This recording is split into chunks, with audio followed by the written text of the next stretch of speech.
Okay. I'm going to preface this by saying that uh, most of this is my experience with and missteps, things to be thinking of because there are a lot of ways when you're uh, looking into applying for grants and opportunities that without being um, diligent and asking the right questions, that you can get pretty far down the line with putting some work into something and find out, oh shoot, this isn't going to work out for us. So yeah, just think, hey, this is one where Shannon spent a couple days on something and went, oh, that ain't going to work, or the community I was working with.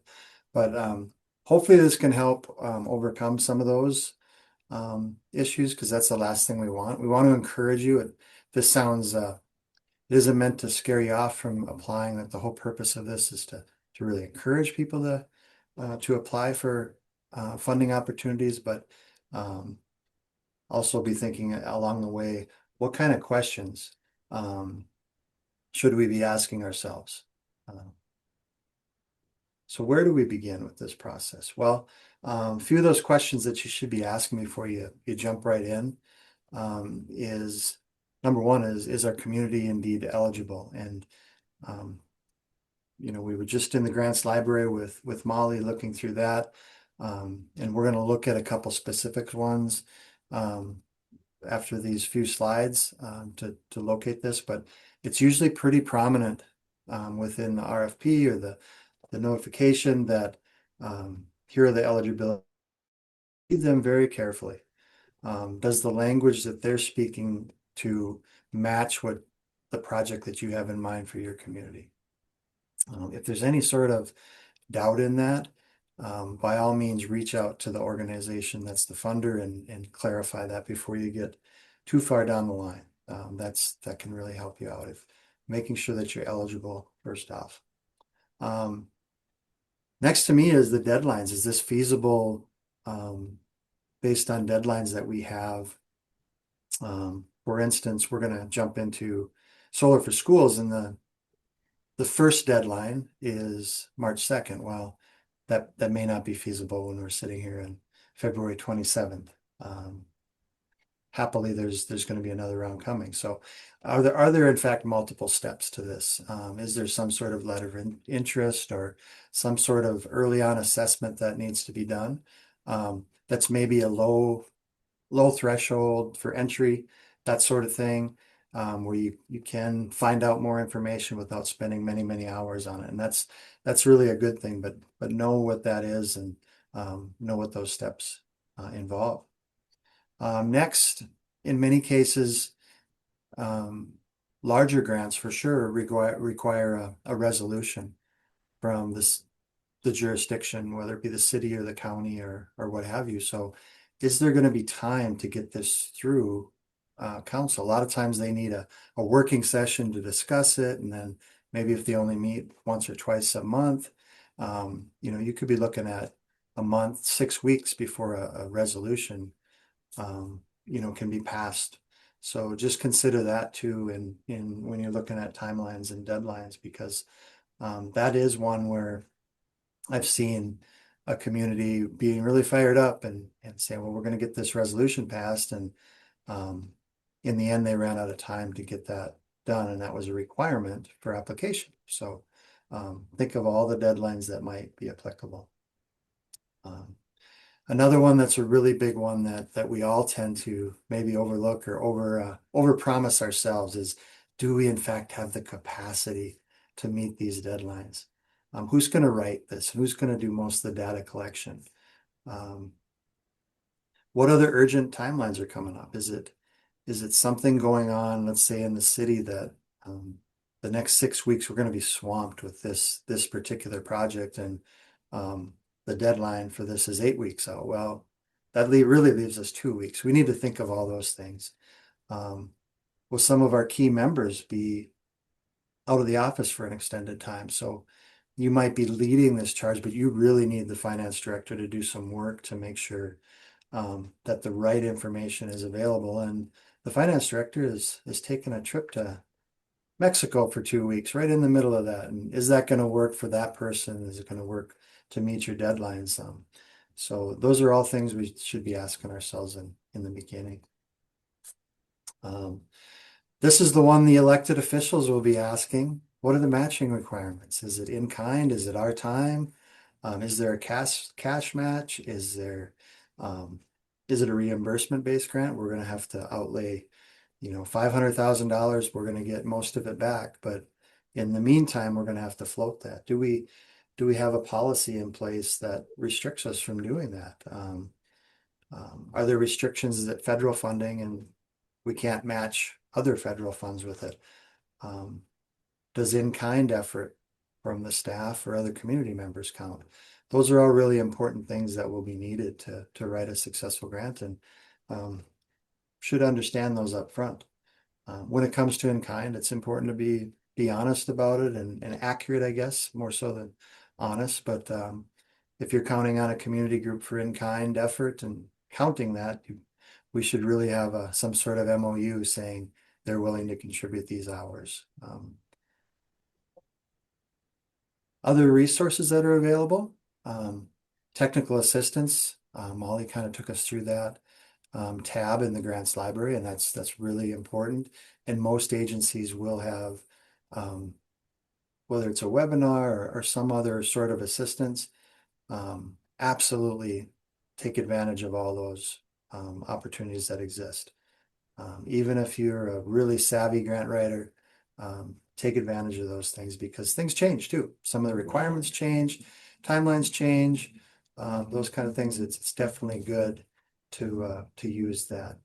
And then other matching opportunities. There could be a local foundation, community funds, utilities are great. If we're looking at renewable energy type projects in our community, the utilities in a lot of cases are great partners in that. And up in our area, Otter Tail Power has been a huge contributor in some of our projects by adding rebates on top of the grant funding. So those are important to know, and those are important to know when you take it to the elected officials and say, hey, we want to go after this money, and the utility is going to be a great partner too, and we can expect approximately this amount of help from them as well.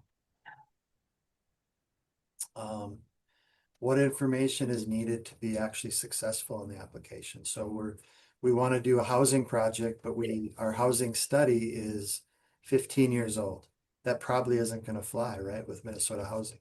So, and housing studies take a while. So if the application is due in a month and a half, we don't have an up-to-date housing study, that we should probably wait until the housing study is complete. What demographic information is needed? Are there letters of support that are needed from our partners prior to this? And what are their timelines? Maybe they don't meet through the winter, and we need a letter from somebody. So all those kind of things that we need to think about to make sure that our application is in fact successful. Now, there's probably a ton of other things that could be considered here, and I certainly realize that. If you feel like you're at that position as a community and have confidence that you've answered most of these questions, then it is time to jump in and go. And one other thing that I'll mention down here at the bottom is plan to submit early. That's another tripping point. I've seen applications that were ready, and they said, well, we're going to take another day and look at it. And then we had technical issues with, one time it was a login, one time it was power going out and losing internet, and the applications didn't make it in time because of a technical issue that with the application actually being done. So if you can submit a day early, easier said than done, I know. But that's pretty heartbreaking when that happens.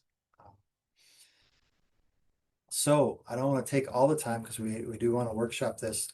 I'm gonna jump to Solar for Schools, and we can see this now on my screen, our new screens, the Solar for Schools. Yes. Choose this one because CERTS is part of U of M Extension and RSDP, and they're very, very important in this. Peter Lindstrom is is one of the checkpoints along the line to any community that is looking at solar for schools.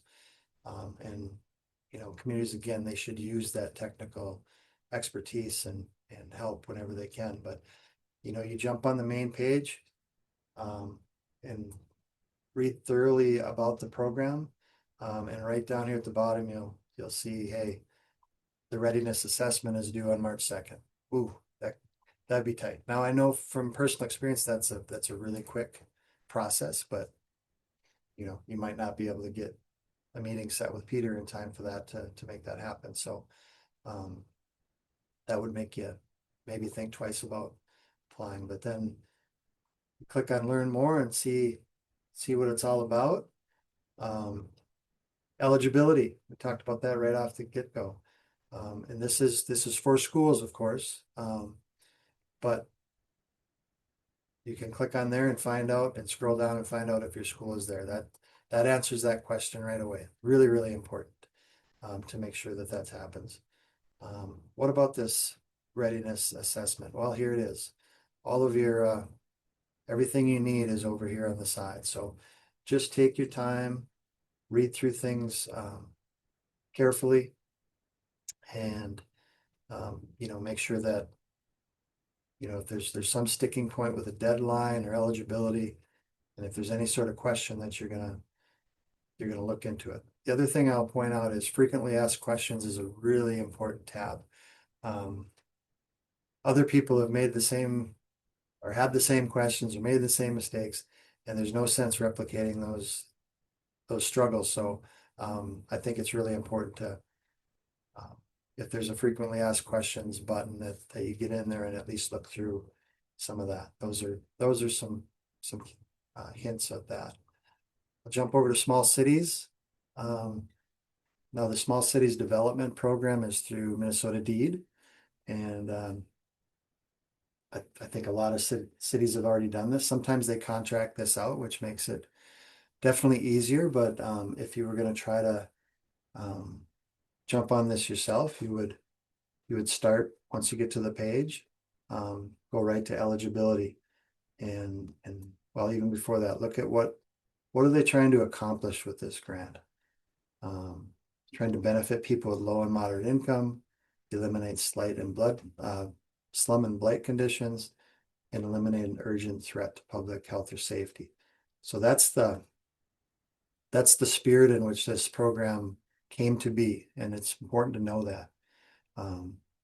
Now, slum and blight, I've sat before city councils that really take offense to that, those terms, but there's definitions of slum and blight, and pretty much every community can qualify based on that definition, just to make your town more vibrant. And then there's instructions on how to apply. This one is very detailed, and that's why I think communities generally will subcontract this one out. There's several steps as well, getting community buy-in, letters of interest from communities to show that there's a need. There are Davis-Bacon requirements for employment. There's a lot of things. And so this is one, I would say solar for schools is on the far end of being pretty accessible, and small cities is more challenging. And then a lot of grants fall in between, but you can see all of the different information that ties into this. Again, do not want to deter you from pursuing these kind of things, but just know that sometimes it's worth the contract fee and giving up that administrative dollars. I think it's 15% of your grant can go to administration, and subcontracting that out is really money well spent. So I don't want to burn up all the time. My colleagues, I'll ask, are there any other things that you would like to see of what I presented here? I know this is being recorded for other folks. Something I missed that we should touch before we shut off the recording? Okay. Well, thank you so much. And I'll ask if you have other ideas, if you're watching this somewhere in the future and hey, you're missing these things, we would love to know. We will add it in. All of this is about giving you resources and giving you um, yeah, resources so the process can be more effective for your community. Thanks so much.